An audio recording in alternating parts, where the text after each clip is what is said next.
72 horas de estupro.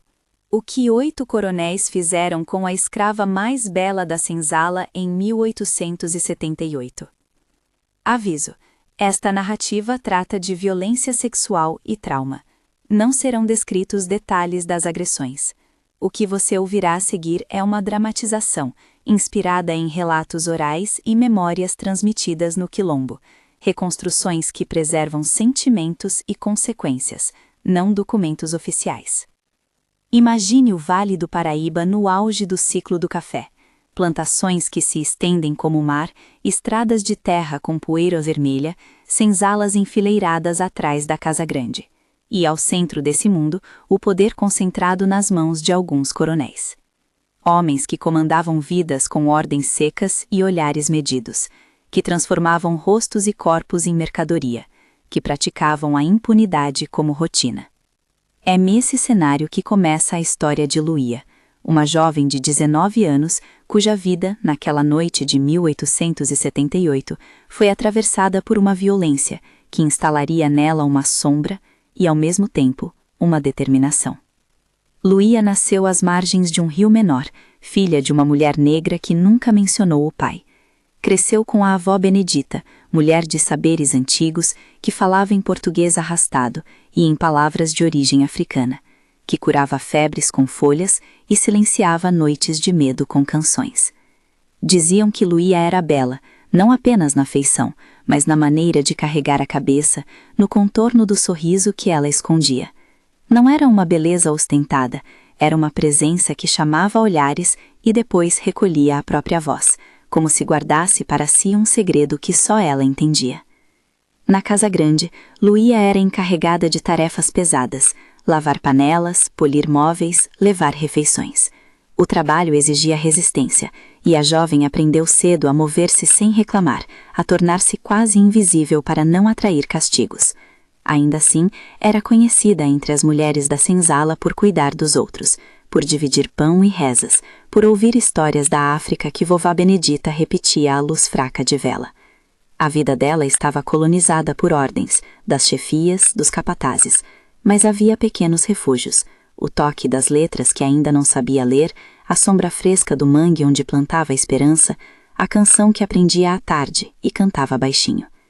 Naquela noite em que os rostos do poder se reuniram para uma festa na fazenda do coronel anfitrião, as vozes masculinas se encheram de conhaque e charuto. Riam como se o riso fosse assinatura de impunidade. A Casa Grande brilhava por dentro, candelabros, mesas atulhadas de comida, homens que se sentiam donos absolutos do destino alheio. Pessoas da senzala eram convocadas a servir, e Luía foi chamada. Alguns relatos orais contam que ela pediu para não ir, outros que foi arrastada. O que é consenso nas memórias, ela foi retirada de seu dormitório, atravessou corredores iluminados por lâmpadas trêmulas e foi levada para a casa de hóspedes. Ali, o tempo que deveria ser de trabalho e silêncio se transformou em duração de terror. 72 horas, em que 8 coronéis se revezaram no abuso de um corpo que não lhes pertencia. Não vou descrever o horror, não vou dar forma ao que tem de ficar sem nomes e imagens no relato público.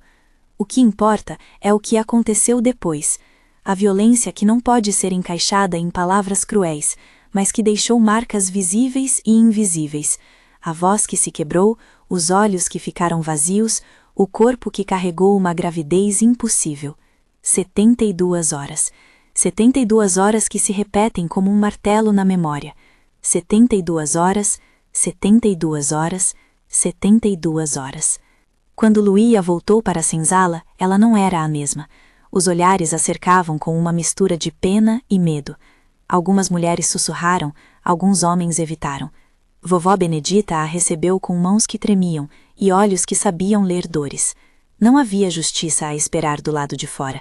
Coronéis eram paredes de ferro, e ninguém naquela comarca ousaria desafiar publicamente seus nomes.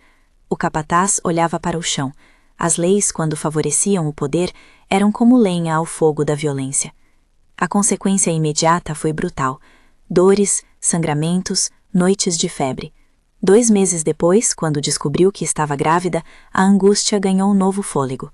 Dentro dela crescia algo que era fruto daquilo que a havia destruído. Ela tentou, pela via das plantas, interromper a gravidez.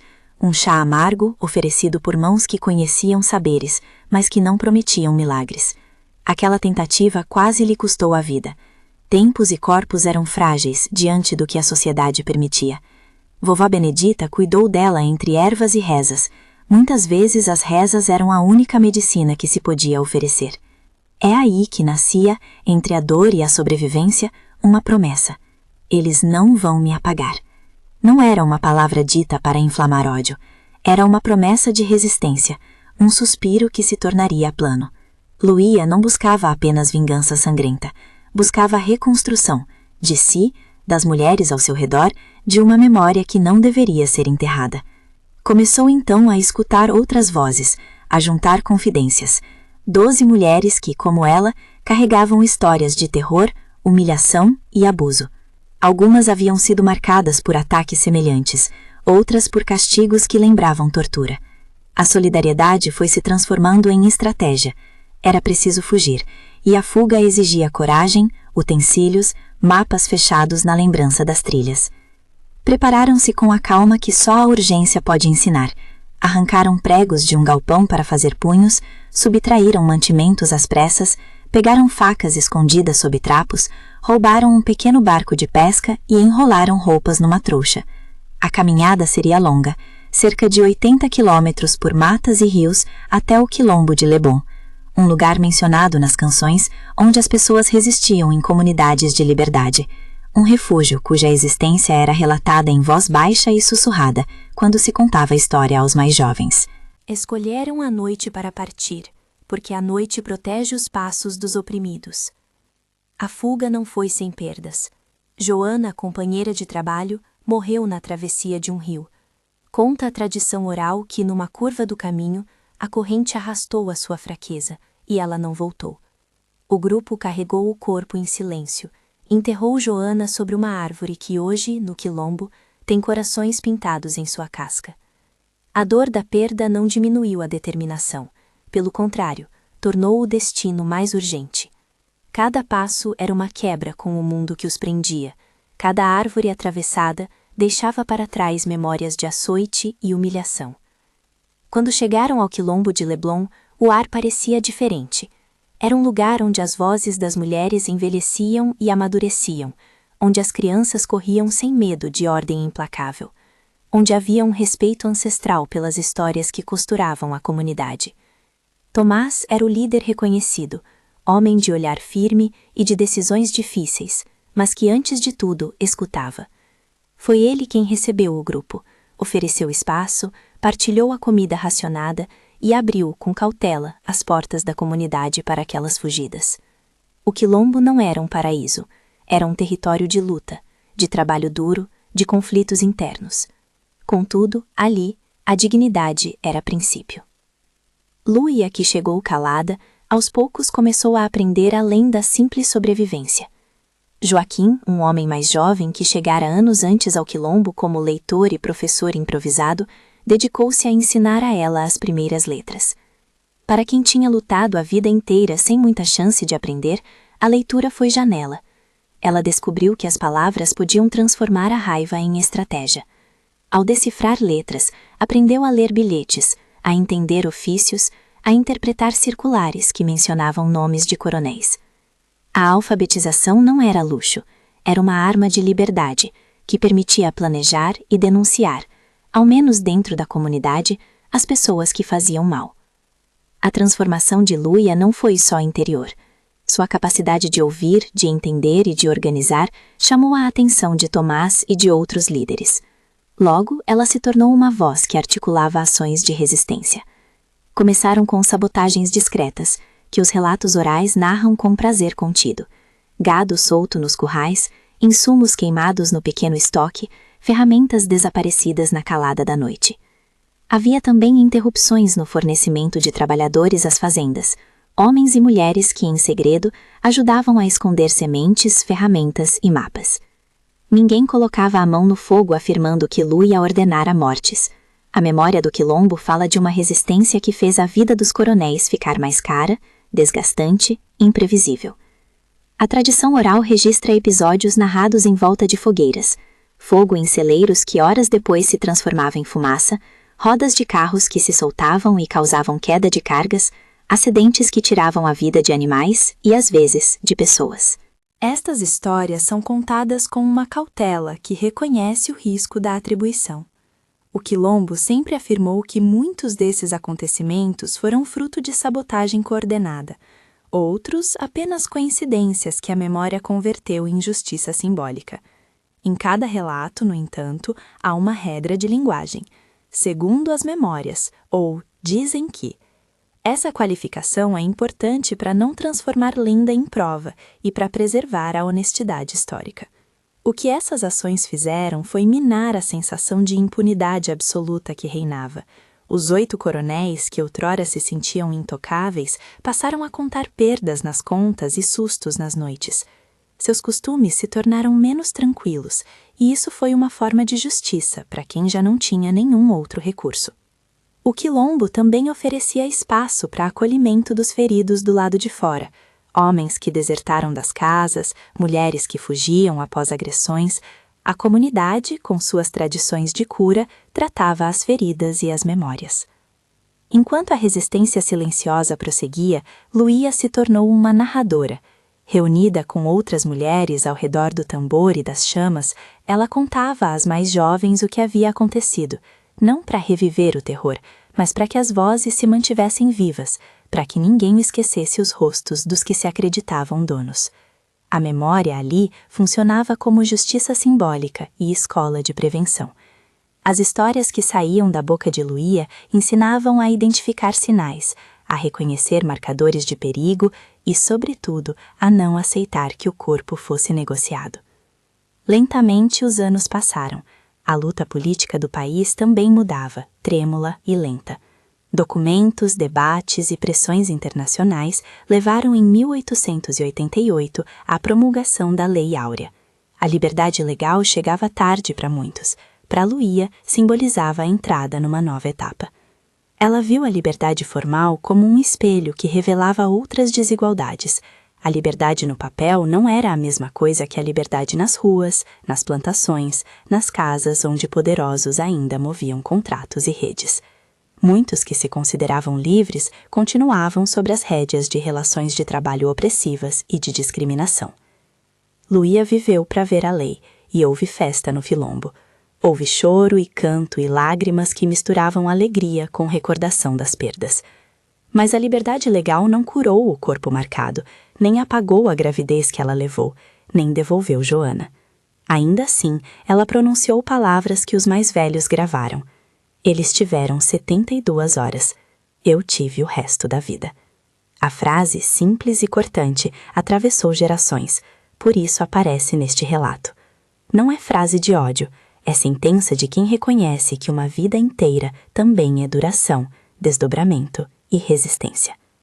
Nos anos que se seguiram, a tradição oral do Quilombo transformou esses acontecimentos em um conjunto de memórias que se misturam. Fatos, interpretações, mitos de proteção. Em volta do fogo, as crianças aprendem que certas dores não se devem esquecer. Os mais velhos ensinam limites e estratégias. Os líderes lembram que a memória é arma e cura. A história de Luía tornou-se parte desse arquivo popular, narrada para que as novas gerações compreendam o que houve e para que, quem sabe, outros espaços institucionalizados um dia contem também essas histórias com a seriedade que merecem. Há uma tensão sempre presente quando se conta esse tipo de história.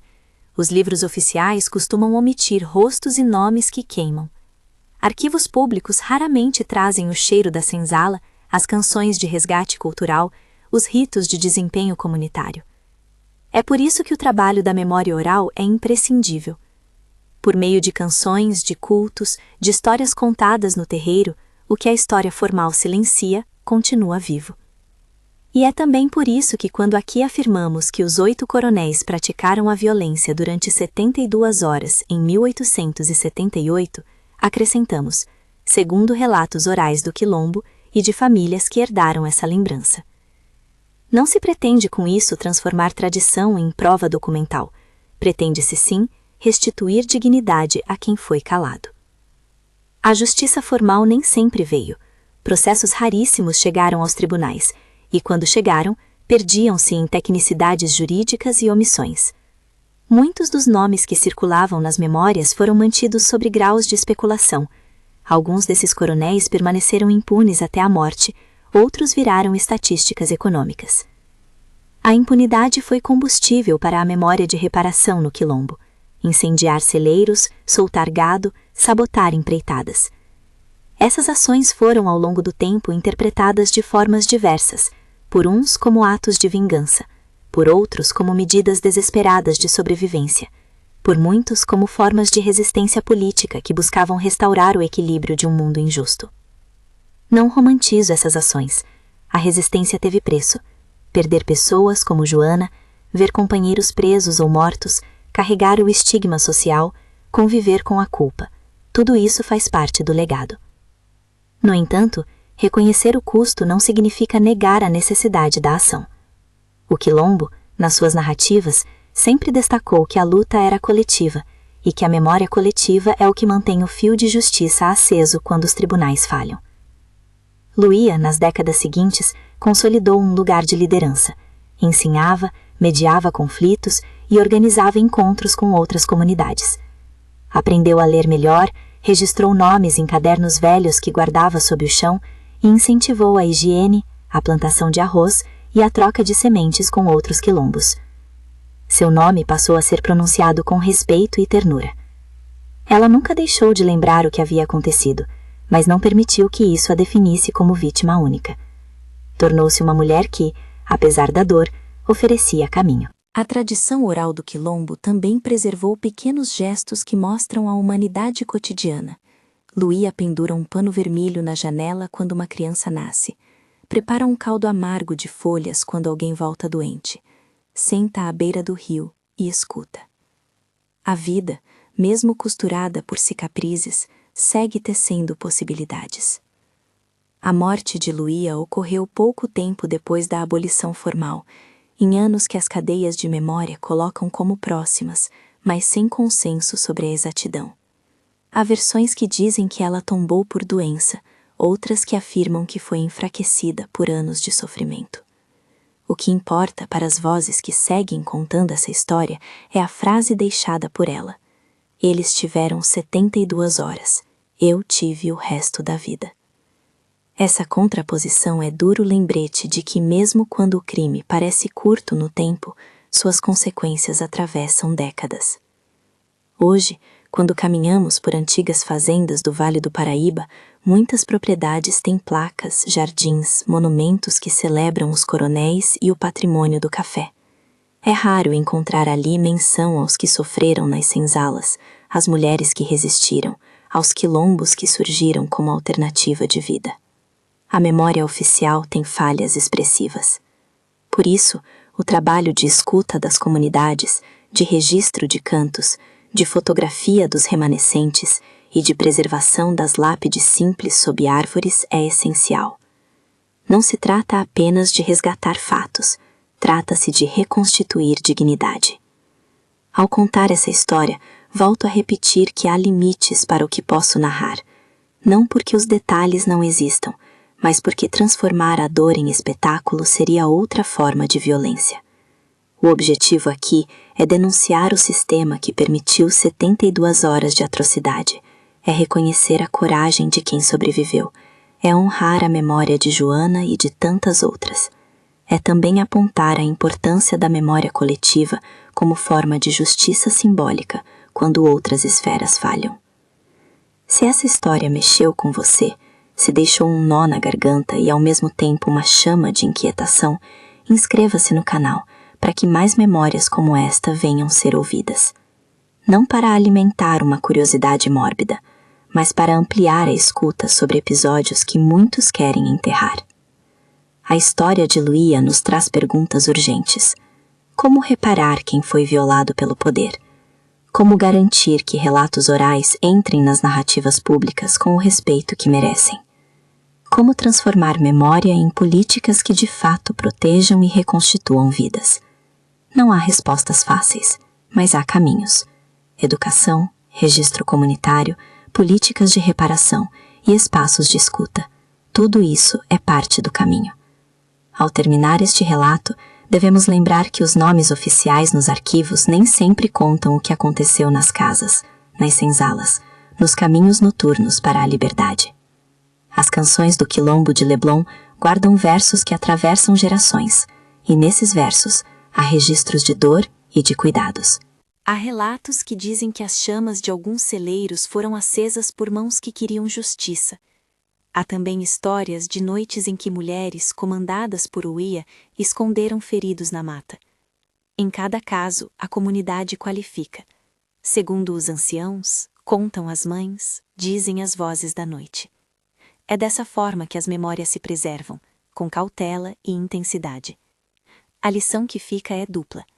Há que se condenar a violência e a impunidade com firmeza, e há que se reconhecer as formas de resistência que emergem quando as vias legais falham. Resistir não é apenas atacar, é também construir, ensinar, cuidar, alfabetizar. Luía fez das palavras e das sementes instrumentos de mudança, tanto quanto fez dos atos discretos de sabotagem uma maneira de pôr medo naqueles que acreditavam ser invencíveis.